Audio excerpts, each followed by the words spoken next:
बिस्मिल्लाहिर्रहमानिर्रहीम। अस्सलाम वालेकुम वरहमतुल्लाहि वबरकातुहू।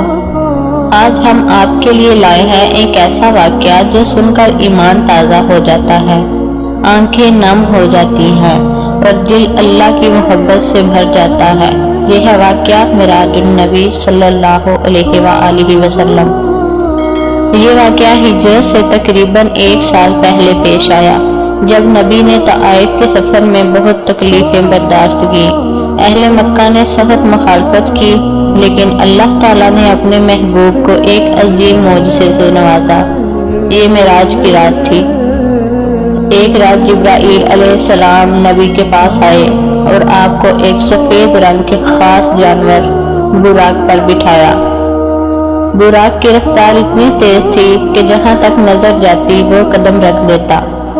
आप मस्जिद हराम से मस्जिद अक्सा पहुँचे, जहाँ तमाम अंबिया कराम अलैहिस्सलाम ने आपकी इमामत में नमाज अदा की। फिर आप आसमानों की तरफ ले जाए गए। हर आसमान पर एक नबी से मुलाकात हुई। पहले आसमान पर हजरत आदम अलैहिस्सलाम, दूसरे पर हजरत ईसा और हजरत यहया अलैहिस्सलाम, तीसरे पर हजरत यूसुफ अलैहिस्सलाम, चौथे पर हजरत इदरीस अलैहिस्सलाम, पांचवें पर हजरत हारून अलैहिस्सलाम, छठे पर हजरत मूसा अलैहिस्सलाम और सातवें आसमान पर हजरत इब्राहीम अलैहिस्सलाम से मुलाकात हुई।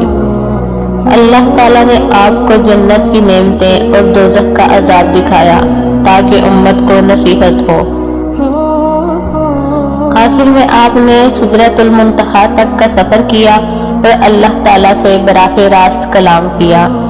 इसी मुलाकात में उम्मत मोहम्मद सल्लल्लाहु अलैहि वसल्लम को 5 वक़्त की नमाज का तोहफा मिला, जो शुरू में 50 थी, लेकिन हजरत मूसा अलैहिस्सलाम के मशवरे से कम कर दी गई। सुबह जब आपने ये वाक़या बयान किया तो कफ़ार ने मजाक उड़ाया, मगर सच्चे ईमान वाले हजरत अबू बकर सदीक ने फौरन कहा, अगर मोहम्मद ने कहा है तो जरूर सच है। इसी दिन आपको सदीक का लक़ब मिला। वाक़या मिराज हमें याद दिलाता है कि अल्लाह की कुदरत लामहदूद है और नमाज हमारे लिए आसमानी तोहफा है। इस तोहफे की कदर करें और हमेशा शुक्रगुजार रहें।